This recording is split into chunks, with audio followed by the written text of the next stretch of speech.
When did you realize that, yeah, I just scored a touchdown in the Super Bowl? After I scored and I'm celebrating with my teammates and I walk over to Mike, he looks at me and just says, "You just scored an effing touchdown in the Super Bowl." And I'm like, "Oh, yeah, I really did." Just to see my teammates, celebrating with me in that moment was very special.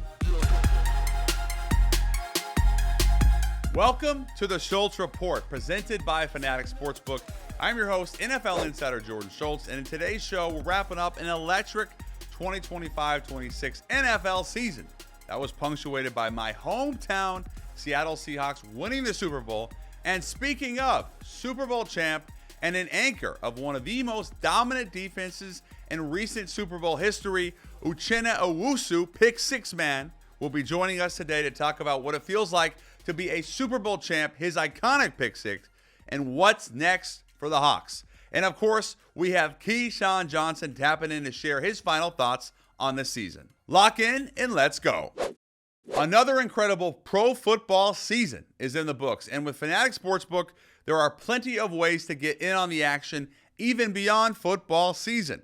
But right now, you can look ahead to next year's big game and get a 50% profit boost on futures bets through February 13th, giving you a chance to increase your payout if your pick goes all the way. And as always, every bet earns you fan cash, which you can use on team gear, more bets, and experiences across the Fanatics ecosystem. So as we close out the season and look forward to what's next, it's always a good time to make the switch to Fanatics Sportsbook. Winning hits different here. Must be 21 plus. Gambling problem? Call 1-800-GAMBLER. Connecticut 888-789-7777. Massachusetts call 800-327-5050. New York call 877-8-HOPE-NY. Maryland visit mdgamblinghelp.org. Not available in all states. Terms apply. See the Fanatics Sportsbook app. Before we get into the Super Bowl, the Raiders have officially hired Super Bowl winning OC Klint Kubiak as their new head coach. And we said it here on the show previously. Tom Brady got an up-close look at Kubiak in the 2 playoff games Fox did in Seattle. The GM, John Spytek, worked with Klint's dad, Gary, in Denver. And the thing about Klint is he's an offensive dude who's also an innovator. And the two don't necessarily always go hand in hand. Now, Kubiak has shown an excellent ability to play to the strengths of his players. And for this organization, you're about to draft Fernando Mendoza, the quarterback out of Indiana, number 1 overall. And I've heard from several people that personality-wise and football mind-wise, Kubiak and Mendoza will mesh extremely well. That should be music to Raiders fans' ears. Clearly, there's a lot of work to do with this team. But if they have the head coach quarterback combo right, they're going to be off and running on building this thing the right way. I also reported over the weekend that Kliff Kingsbury is joining Sean McVay's staff with the Rams, a big-time hire, and there were several key factors here. First off, McVay and Kliff are close friends. They've known each other for quite some time, and not only had they been speaking about this opportunity for weeks, they've always wondered what a full season together could look like. Bottom line, there's a mutual respect that they share for each other at the highest level of offensive innovation. But it wasn't that simple. Kliff had other opportunities and interviewed for several head coach and OC openings this cycle that intrigued him. Once those went in a different direction, however, the idea of joining Sean became much more of a real possibility. And from Kingsbury's perspective, I don't think he's jumping at any job. He's been a head coach before. Getting a second one is probably going to be the last one you get. So you want to be in the right situation. Joining LA, seeing how Sean handles the day-to-day and working with the front office will only help Kliff groom into becoming a better head coach. That's the idea behind it. And on top of it all, he gets to be in LA. Not too bad. With Mike LaFleur now in Arizona, there was room on the offensive side of the ball. And now Kliff will help in a significant way for the 2026 campaign. A win-win for everyone. Now let's welcome to the show a Super Bowl champion himself, Mr. Keyshawn Johnson. Key, what went wrong for Drake Maye and the Patriots, especially offensively? Obviously, Jordan, you answered the question yourself by asking me what happened. You saw the game. What happened was the defensive side of the ball. What was it, 7 sacks in the game? I mean, when a quarterback is harassed that much, he just sees ghosts. I mean, he may not admit that he sees ghosts, but his throws are hurried up. He's not comfortable in the pocket, all of those things. Is it too far or too much of a stretch to say that Mike Vrabel was outcoached by Mike Macdonald? I think it's a bit of a stretch. Look, Mike Macdonald did a hell of a job. I would hope and I pray that the rest of the coaches in the National Football League took note. Take the freaking 3 points. Okay, this guy was taking field goals. He wasn't being a hero, trying to go for it on fourth down, and he won a Super Bowl. I think Vrabel, in terms of talent, they were undermanned in terms of talent. Okay, when you look at position by position, the New England Patriots were not on the same level as the Seattle Seahawks. I mean, Gonzalez played well at the cornerback spot. Outside of that, you kind of go, what else do they have, right? When you look at across the board, Kenneth Walker at the running back spot, he lived to become the MVP of the Super Bowl because he was better than the running backs in New England. So when you go player for player, that's what won them the game. It wasn't being outcoached. Do you think that part of it was Drake Maye, just a lack of experience? Any young quarterback playing at this level, at a high level in the Super Bowl, is going to have a lack of experience. But again, they were not the better team, regardless. They just were not the better team. The offensive line didn't have an answer for the defensive line of Seattle. The receivers and Stephon Diggs and company didn't have an answer for the secondary. And Drake Maye has never seen anything like this. I know they played the Houston Texans at home, but the Houston Texans, and I told everybody during the week of the Super Bowl, Jordan, I may even said it to you, the Houston Texans defense is good, but it's not Seattle. When you look at some of the teams that the Texans played, they were coming off beating Aaron Rodgers in the Pittsburgh Steelers and shutting them down. So everybody assumed, oh, my God, this is great. Then they take care of business against them. But you look at the Denver Broncos, it was a snowstorm. So you never really got a true value or look at Drake Maye against a top quality defense to really analyze what he really was. What's like the next iteration for Drake Maye? If you were to say going into the offseason, or even this offense as a whole, what do they need that they don't have right now? They need an alpha dog at the receiver position. I love Stephon Diggs and Keyshawn Butte. I love all they're good receivers, but they're not at the level that it will take for you to win a Super Bowl on a consistent basis or be in the mix on a consistent basis, because next year that schedule isn't going to be the same. You're going to get a tougher schedule. Yeah. It'll be a much harder schedule in a division with basically 3 new head coaches, right? You're gonna have 3 new head coaches, because I'm gonna consider Aaron Glenn still a new head coach. So when you look at that, you are still ahead of the curve, but you need to address that wide receiver position in the worst way. Let's talk about Seattle. They were the best team in football the last 2 months of the season. Yeah. For them, I should have bet on them. Yeah, you should have. For them to be as dominant as they were in the Super Bowl, without a dominant performance from one of the premier players in the league, in Jaxon Smith-Njigba, did that surprise you? No, it did not. As crazy as it may sound, I did a parlay bet. And I took on Seattle, right, as part of my parlay. I took Seattle up from 4.5 to 7.5 points, because I felt that they were going to be that much better than New England. Kenneth Walker was going to run the football and dominate it the same way he did. I wasn't really concerned with JSN and getting the football, because Gonzalez was going to shadow him pretty much everywhere he was going to go. And they were going to force Sam Darnold to try to make the throws. They were going to load it up and they were going to force it. But then it didn't matter, because Kenneth Walker opened up at the beginning of the game, and the way he was gashing them, it loosened things up. Did your opinion of Sam Darnold change throughout these playoffs? Do you feel like, no? I know he's a Trojan, and you always it has nothing. It has nothing to do with USC. Nothing at all, Jordan. Almost called you Sam. Nothing to do with it at all. The way that I look at football is totally different than the way a lot of people look at it, because they don't know what they're looking at. They get caught up. People like me. Well, I'm not going to say you. I'm just saying people that think they know. Because what happens is the first thing they say is, oh, this guy can't play. You have to look at the situation, as I've been saying all year long on the show about different players, and obviously as we got into the playoffs and talking more about Sam, as I said to you before, number one, you got to erase out of your mind the New York Jets. I know it's hard. I know seeing Ghost is hard. I know all of those things. You can't get it out of your mind, but you have to. You got to get Carolina out of your mind. You got to get San Francisco out of your mind. And you have to get in your mind the first opportunity that he really had to play with some alpha dogs in Minnesota, and he did what he did in Minnesota. But what people do is they say, oh, he had a bad first playoff game. Yes, he had a bad first playoff game. It was his first playoff game, okay? It was his first playoff game. So, yes, he played bad.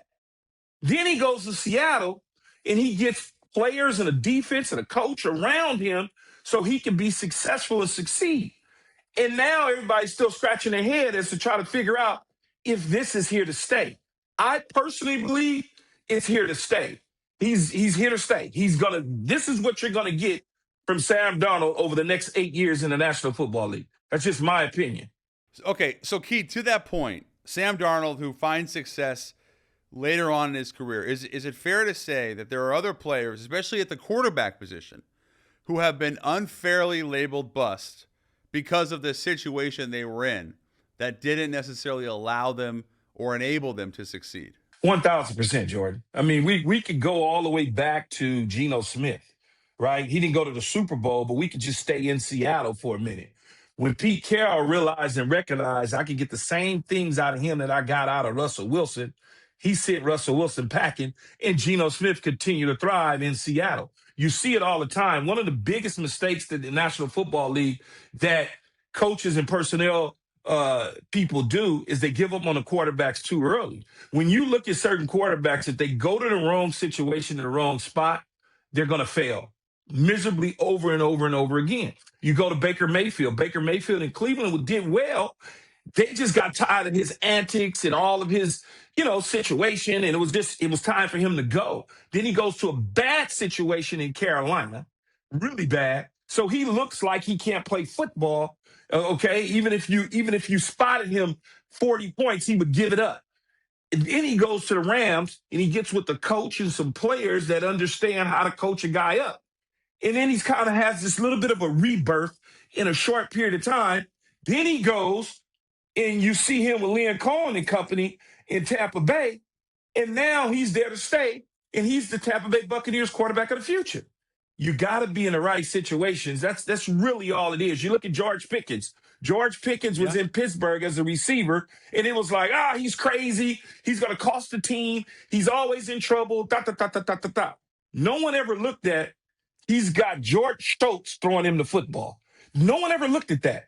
Then he goes to Dallas, and now they're going to franchise tag him for $30 million.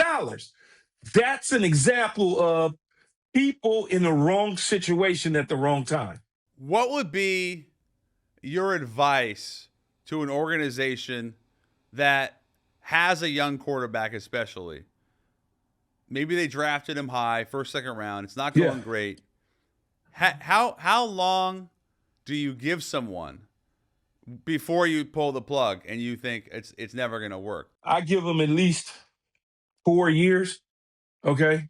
I can't worry. So I had a conversation with Joe Douglas, the former general manager of the New York Jets. And we were just having a conversation about Sam Darnold. And I said to them, and I even said it publicly at the time, I think I told Steve Serby at the New York Post or something like that. I said, look, here's what you do. You trade the picks. You keep Sam, you trade the pick, and you build around him. I understand that he has a fifth-year option coming up, but we can't worry about that right now. Jordan Love had a fifth-year option coming up too, but they made a decision to not pick up that fifth-year option while Aaron Rodgers was there. They renegotiated with him, gave him a short opportunity on a contract to prove himself. He proved himself. Then he got a long-term big money deal. The New York Jets should have done that with Sam Darnold. I tried to tell them that, but they wouldn't listen. They were so in love with Zach Wilson because he had the throw of the offseason at BYU's workout.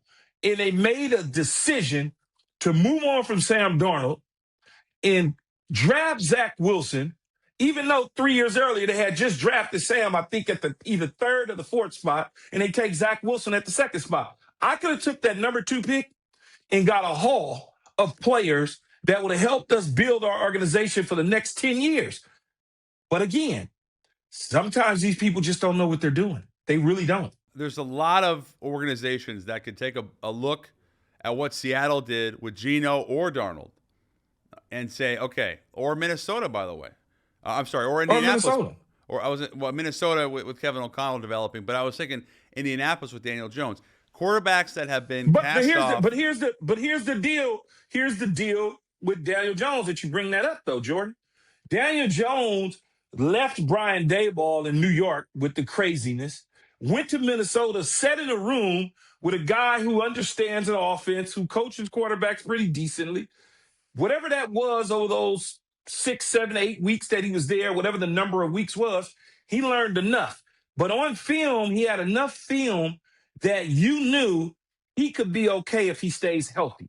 He goes to Indianapolis, and he looks like, oh, my God. And you remember when we were working together over at FS1, I told you, I said, look, he's going to be the starting quarterback. Anthony Richardson is not. Even when they signed him, immediately I knew he's better than Anthony Richardson. If he stays healthy, Indianapolis has got a shot. It's not that hard. It really isn't. Is there a young quarterback in football that you look at now who hasn't had the type of success, but you feel like could? Maybe it's, I think of even someone like Bryce Young, who I almost thought could have been traded 2 years ago. Carolina keeps him, and he's had a lot of success. Who's the young quarterback that you feel like hasn't popped yet, but could in the right situation? Bryce Young will be interesting because there's some decisions to be made with Bryce Young in the next 24 months or so about what Carolina could do with him. I know they did well, late stretch, he's done well, but is he your quarterback in the future? Are you comfortable investing $200, $300 million in that for the next 6 years? I think the guy, if he can stay healthy and he finds the right coach and the right system, is Tua. I believe in the right coach and the right system because what I don't need him to do is I don't need him to carry the team on his shoulders. All I need him to do is drive the bus and don't sideswipe cars along the way. I don't need him to do. I just need him to stay straight ahead. And what makes you feel like he can do that? Because he's done it at a high level at Alabama. He's done it when healthy. I've seen the Miami Dolphins with him when he's healthy, and I've seen the Miami Dolphins without him. And that tells me if you got the right coach in the right situation and understands the player, you could work miracles with him. I don't need him to carry the team. I just need him to drive the bus and not sideswipe cars. And if he could do that, he's a guy I think in the right situation will be just fine. Now, medical, obviously, that's an issue. You got to trust that he'll stay healthy and all of those things. But I'm just talking about on the field when he's healthy, he's a guy I believe that can get you to places you're trying to go. Go back to Seattle for a minute. This iteration of Seattle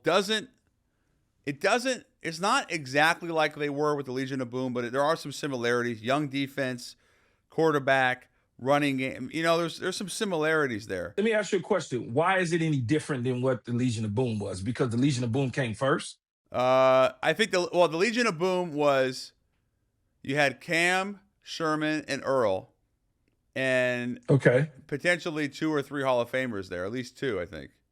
I don't know. It's too early for me to say with Seattle whether or not they have that, although I think there are some tremendous players there. Tremendous. But if you go back and you think about it, this young group hit earlier than that group.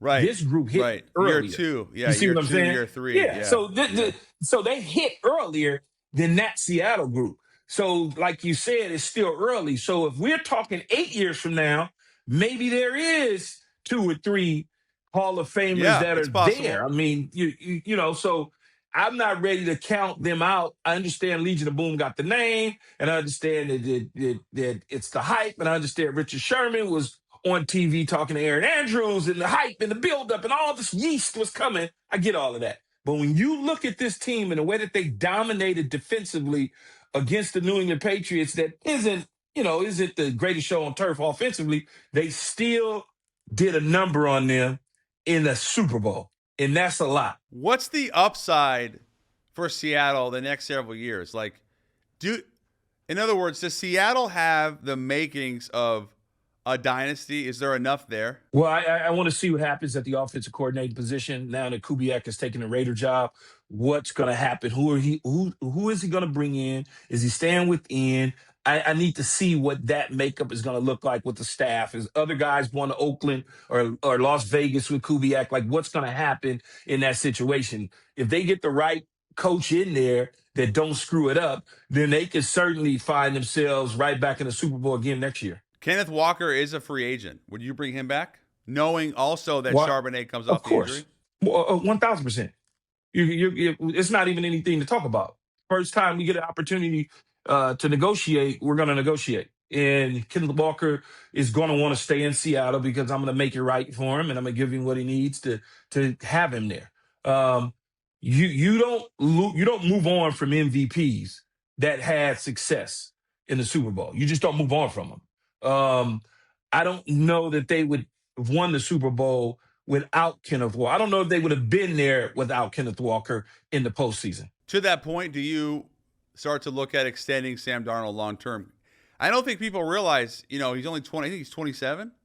He's a young pup. There's a lot of massive runway there. So would that be the number one priority or one of the top priorities for you? Well, we already. I mean, I think he's under contract for another year. I think it was. He's got one more, but considering we'll get there. We'll get there. We got all day. What's the rush? We'll get there. It's fine. We'll talk to you in October. I mean, there's no major rush. If Seattle doesn't have a dynasty, if things don't go the way they probably should, what would be the reason or reasons for you? Other teams just got better. I mean, the Rams are going to be right there. The Rams are right there for sure. They're not going anywhere. They're right there. I don't know. San Francisco feels like San Francisco window's completely closed on them right now. But I think Philadelphia will be back. Philadelphia will be back. Yeah, I don't. I'm not so bullish on Philadelphia right now because they got some offseason stuff that they got to take care of. I know Sean Mannion got hired as an offensive coordinator who's never called plays. I don't know if he'll call them or Sirianni will call them. I don't know how that's going to work out. But here we are again with a new offensive coordinator for Jalen Hurts. So, Washington has a whole entirely new staff.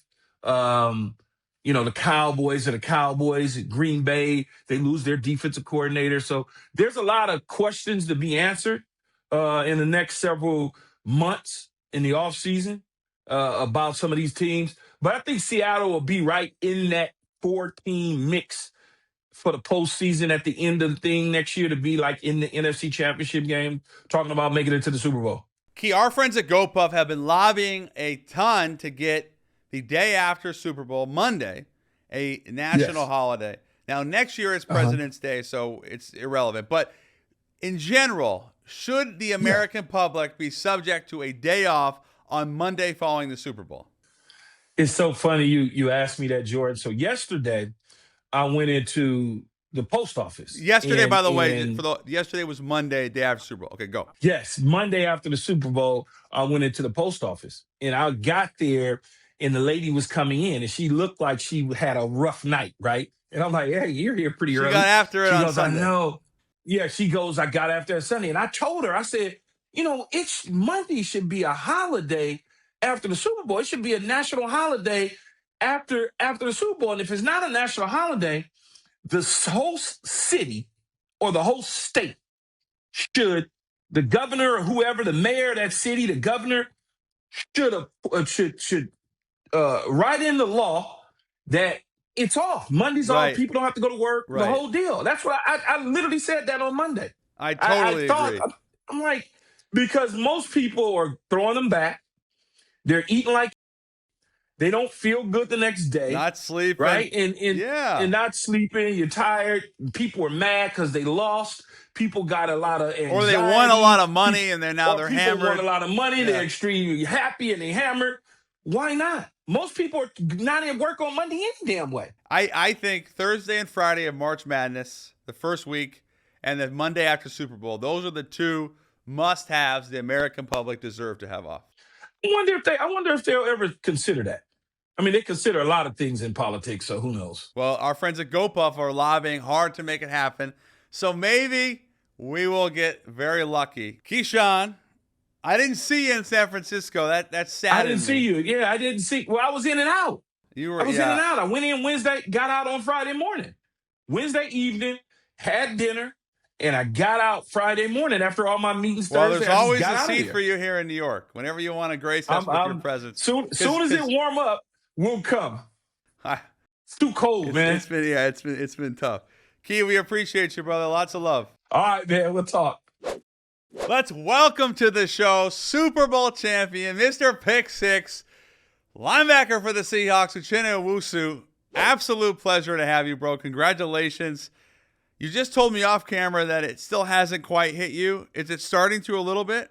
Yep. It's starting to hit me a little bit now when I wake up.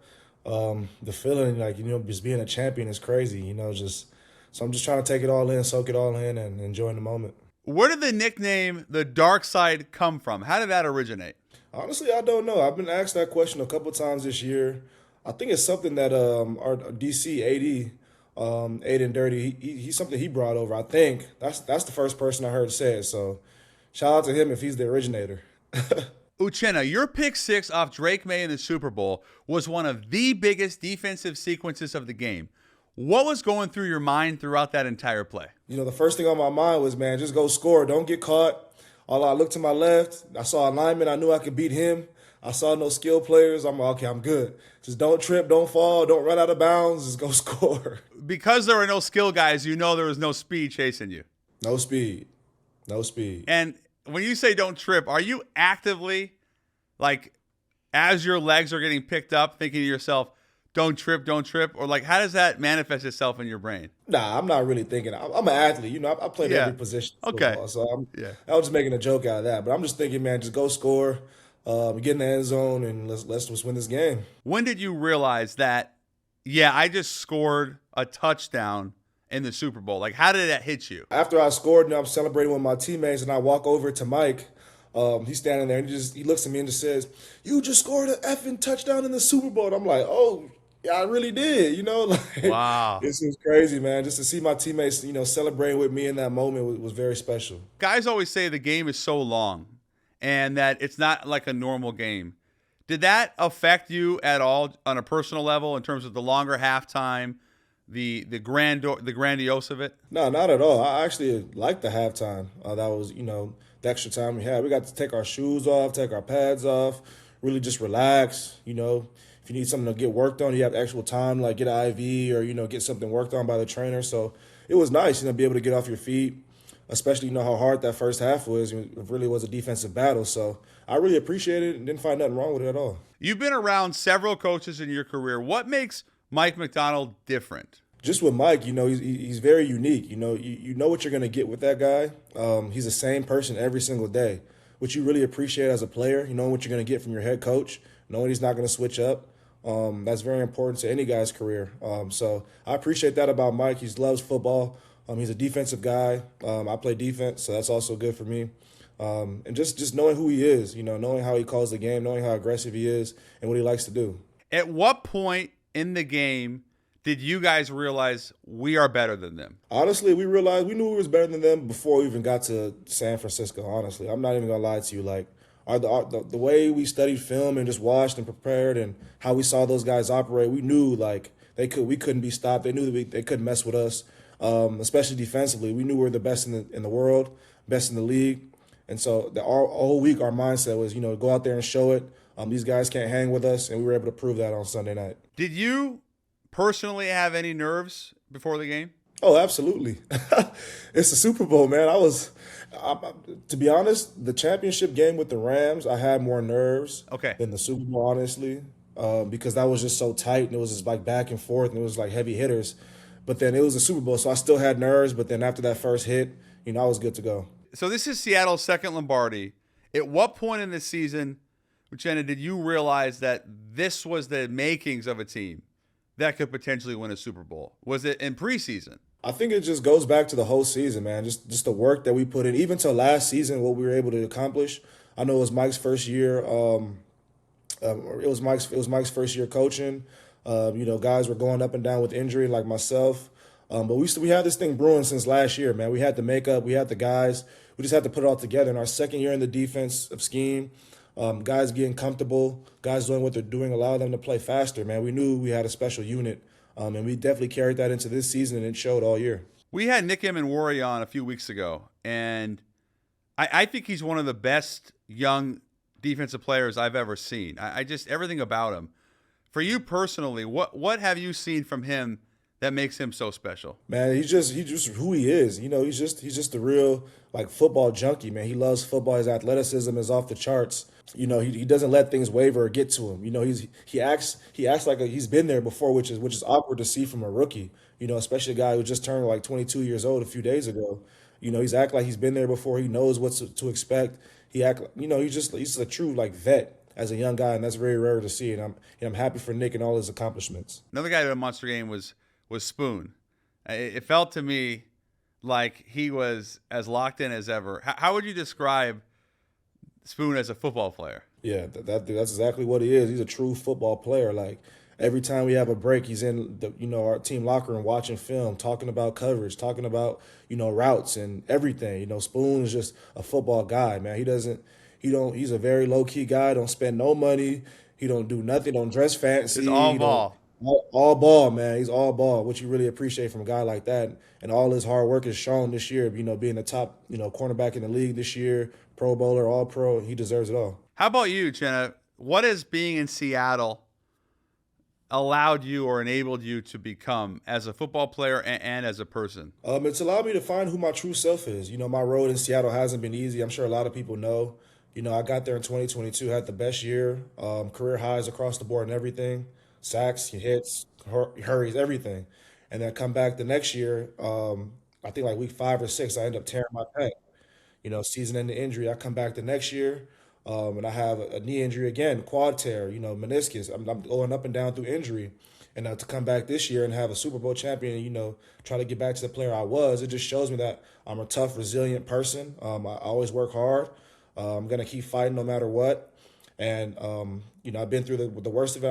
I can handle the toughest battle. So I'm proud of who I found out that I am as a man, as a football player. What did being out allow you to see maybe about football that perhaps playing might not have given you? Did it change the way you look at the game at all? Oh, absolutely. Definitely watching from the sidelines, that drive, that hunger that I had, not being out there, just fueled me more to be able to get back. It made me work on my rehab a lot more. It made me train harder than what I normally would. Being out, you can't really do much, but attacking the rehab every day, studying football, just not being able to play and, be around. I'm around, but not participate, just got that fire, ignite that fire in me. I got to get back. I got to play again, which I really appreciate. If I were to change it, I would, not be injured, but I'm happy it happened the way it did. I'm grateful for it. Do you feel like you identify with the Pacific Northwest now? I know you haven't been there, a few years, but does it feel like home to you in a way that maybe you could not have anticipated? Yeah, definitely. I didn't know what to anticipate coming to Seattle. I know the history with the Legion of Boom and Russell Wilson and Marshawn, all those guys they had. But I came in when the team was, I think they had made the playoffs in 2020, but missed the playoffs. So I didn't know what to expect. And now I'm here. I'm able to contribute to a Super Bowl winning team. This feels like home to me. This feels like where I was supposed to be. I'm grateful for the Chargers, of course. They gave me the opportunity. They drafted me, allowed me to play at home. But the best thing for you is the next chapter in your life. And I'm grateful for Seattle and John and Pete bringing me in. So I'm just happy to be here. So you and Sam Darnold were teammates at USC. What did you see from him then through now in terms of his progression as both a person and a quarterback? It's kind of crazy to say, but nothing, man. Sam's been the same. Sam's been the same dude since we were 17, 18 years old. Calm, level-headed, cool, collected, poised. That's just always been him. like everybody's saying, like, oh, Sam, like you seem so, no, like he's been the same person like all those years ago, and it's great to see his journey. Like everybody's journey is not, doesn't go how it is, especially him being, I think, a number 3 overall pick or something. They expect all these expectations were through the roof, and he able to bounce back later in his career and win the Super Bowl and do all these great things. Man, Sam deserves it, man. He's been the same guy, and he deserves it more than anybody. What was your first impression of him when you met him when you were 18? I was just like, we got a quarterback. He was cool. He didn't really talk much. Didn't okay. He had a little bit of like a surfer vibe, right? Coming from Huntington. Surfer vibe. Kid from Orange County coming in. Like he was cool. We were just young. It was like just going with the flow. Let's fast forward 10, 15 years down the road. If I'm talking about you as a football player, your legacy, and just all of that, what do you want people to say? I want everybody to say, like, this guy is the definition of never giving up, honestly, like never quitting. Like the things I've been through, a lot of guys would have just threw in the towel, I want people to look at me like this guy is resilient, this guy is tough. This is the definition to be like what it is to like go through adversity, and come out on top. Like I want people to know that, dreams can always be achieved. No matter what your situation is, what your standpoint is, you can always, fight through and come out on top. What would be the best piece of advice you could give your teenage self? I'll probably say just keep enjoying the moments more. Don't always look to what's next.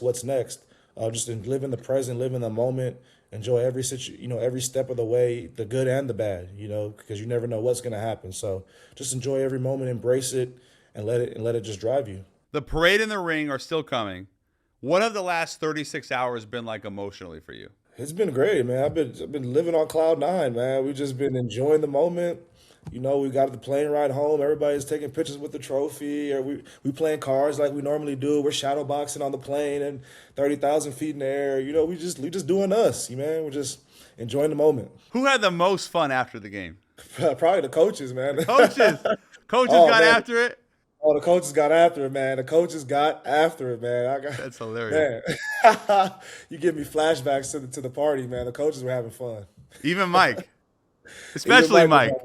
Yeah. Oh, yeah. So when you see the coaches let loose like that after a long season, after a Super Bowl championship, that's got to be pretty rewarding for you as players? Oh, yeah, because we know that, man, being a coach in the NFL is tough, man, because they get like hours and hours. And like when we're gone at like 5, they're there till like midnight studying and breaking down film and no sleep. And like, they got families and kids that they can barely even see. Because they're just putting into us and as players and giving back to us to make sure we're in the best situation to win. So when you do something like this and you see those coaches, happy and, and getting hype, it's awesome to see, man, because we know the effort that they put in for us to be great. Love that. Last question is, what's next for you in terms of the off season? How do you go about enjoying this and then getting back to work? How much time do you give yourself personally? Because there's a lot that goes into it. Yeah, like this is my first offseason I've had, or my this first late. Season I've gone. Yeah, this late. So, we got to bounce back. I'm gonna definitely take some time off, do a little bit of traveling, hang out with my family. But like last offseason I didn't even get to train. I didn't get no offseason training, didn't get to do anything, prepare my body how I wanted to. So I'll make sure I'm on point with that this year. Get started early, and looking forward to getting back in OTAs. Where would be the place you want to go that you haven't gone yet from a traveling perspective? I want to hit Japan, man. Japan is sick. Japan. Yes. Oh, you been? Yes, the best. You got to give me some recommendations. I will. The best. All right, good. Okay, good, so good. Japan is number one for you. Japan. I want to go to Dubai. My family's been there like 3-4 times, but I always miss the family trips because I'm playing football. But Dubai, definitely Abu Dhabi is what I want to check out. All right, last question, I promise. Who's the funniest dude on the Seahawks from this season? Oh, Derek Hall, no doubt. Derek Hall. Derek Hall is hilarious, man. When you guys around him, man, he's funny.